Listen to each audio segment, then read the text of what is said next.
This is home version of Drunk History. I'm Kirby Ferris, and today we're going to talk about the Jacobite Rebellion. I don't need a drink right now. So, what we're going to talk about is Jacobite Rebellion. So, what it all started over was your typical, this man should be on the throne instead of this man.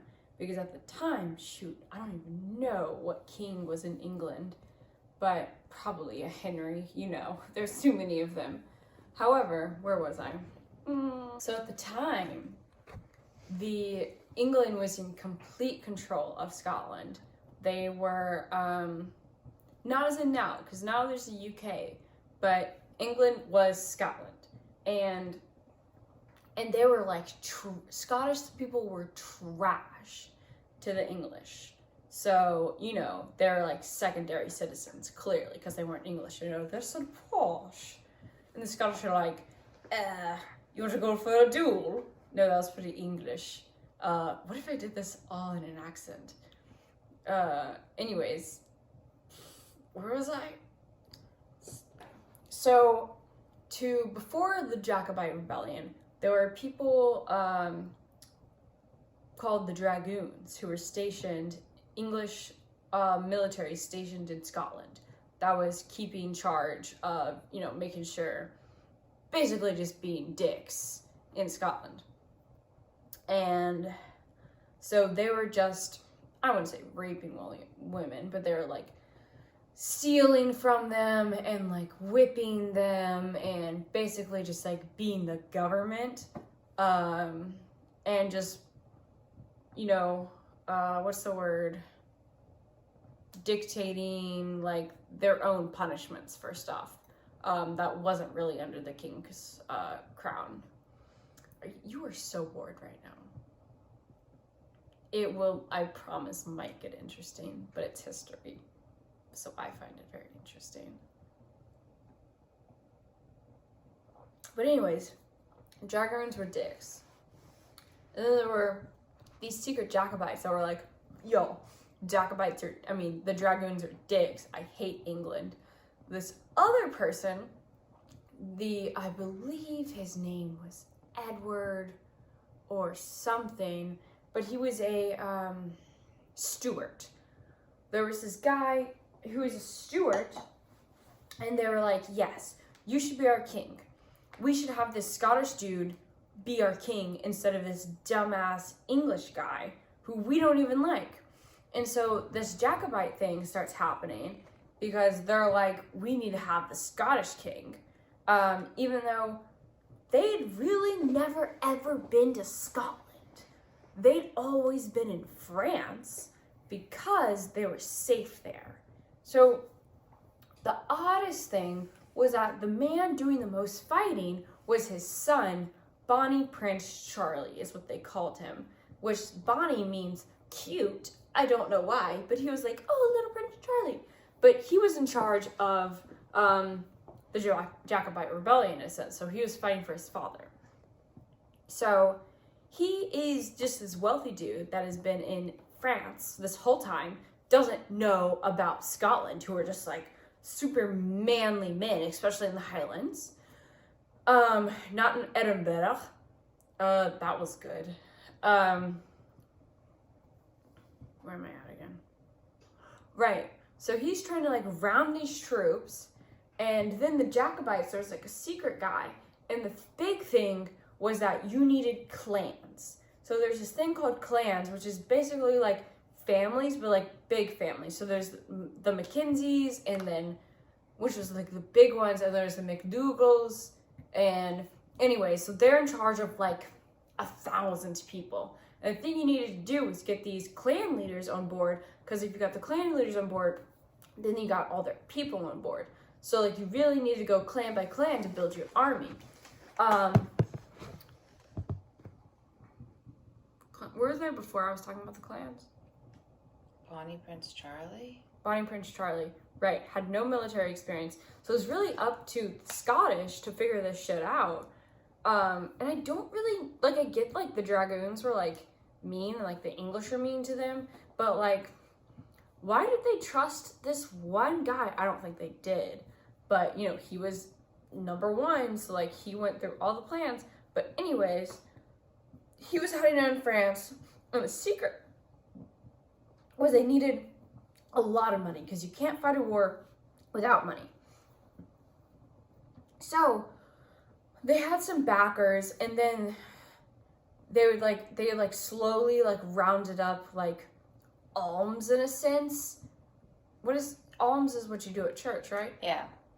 And like go around to like all the people and like, hey, like this is what we're gonna do. We're gonna fight the British, and it's all to be in secret because if the British, like these dragoons that were stationed, so what they needed to do was so this had to be all in secret because you know you were being a traitor, like you could get killed for being a traitor. So like all these people were literally risking their lives to do this, which you know most wars are, but this wasn't a war yet. They were just like building up to the war. So basically what happened, so they're getting all this money, and a secret hack was these random men in like landed gentry in England that were kind of traders themselves, and they were really wealthy, and they provided funds to the Jacobites. I don't remember quite why, but you know, men just have their interest in some things. Anyways, where was I? Well, right, so they got peoples. money from these English people, but it really wasn't enough. But anyways, Bonnie Prince Charlie's like, y'all, the time is now. We gotta fight these motherfuckers. We're gonna get the crown back for our dad, my dad, and then I'm gonna be prince, and it's gonna be dope. And they're like, I don't really think that's a great idea, but like, Scotland forever, you know? And fuck the British. You know, I feel like too many people have said fuck the British at this point for the British to still exist. But anyways, seriously, I mean, think about like France. Oh, right. So then France is a really good point. So then, right, I know. So the thing was, they also tried to get French people, and they tried to get King Louis XIV, the Sun King, to get on board, because the Jacobites were promising, like, okay, if we take the throne, we're not even taking the throne of Scotland, we're taking the throne of fucking England. And they were promising, hey, France, we'll be allies if I get on the throne, the Scottish. And France is like, you know what, that'd be huge. We have never been in allies with England until, like, what, like, after their last war, like, after the War of 1812, I think.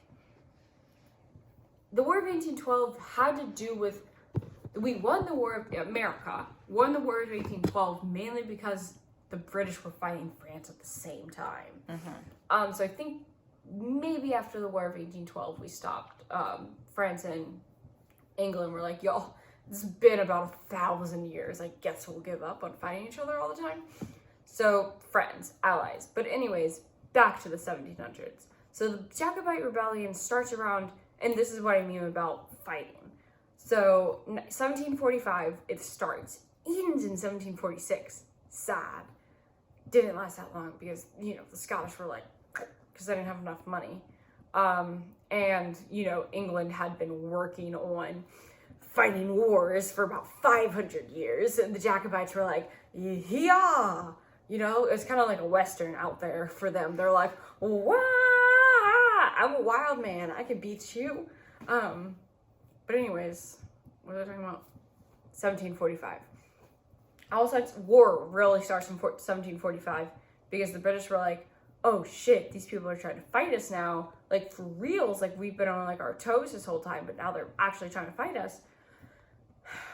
And so the thing was, at the beginning, in the first half, like, the Jacobites were, like, winning, like, big battles, even though they were, like, really poorly equipped and just not together because they didn't have, like, a real army was the situation. Like I was saying, like, they're like the Westerns, and they're like, I'm a manly man, I have a sword, I've stabbed a lot of people, but that doesn't work. Like, you need to, like, march if you're gonna, like, fight the British, because that's what they're all about.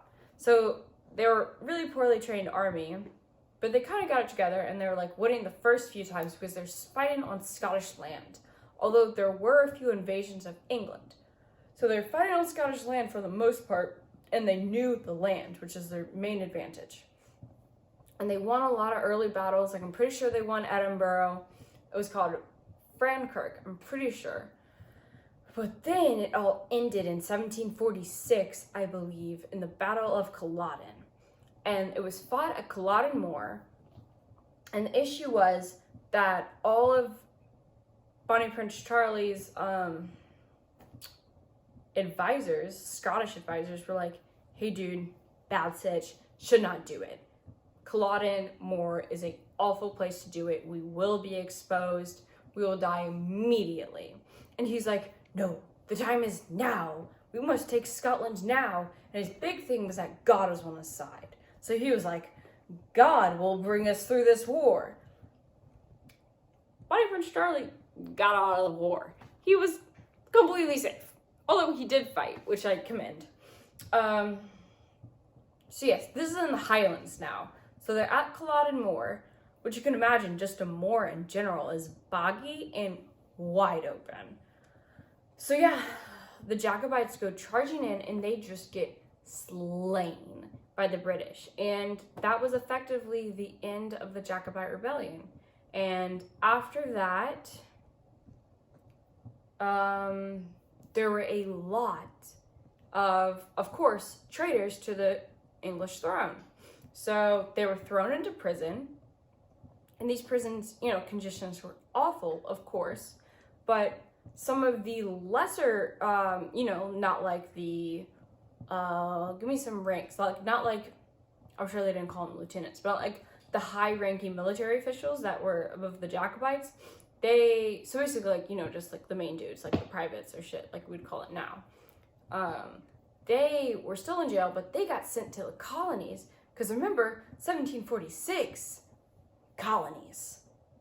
So they got sent to the colonies to basically be workers there and like low-key like get off scot-free in a while. But yeah, I think that's it. That's like the Jacobite Rebellion in what, 8 minutes? 13. Okay. Outlander Season 5 is coming out very soon. Make sure to watch it. I have a Stars account if you need it. Jacobite Rebellion. My name is Kirby Ferris, and this has been Drunk History. I'm not sure when my radio show is going to come on, but it might be Arvo Party. It might be called Back by Popular Demand. Check me out. WDCR, Dartmouth College Radio. I don't want to do a peace sign. That's lame.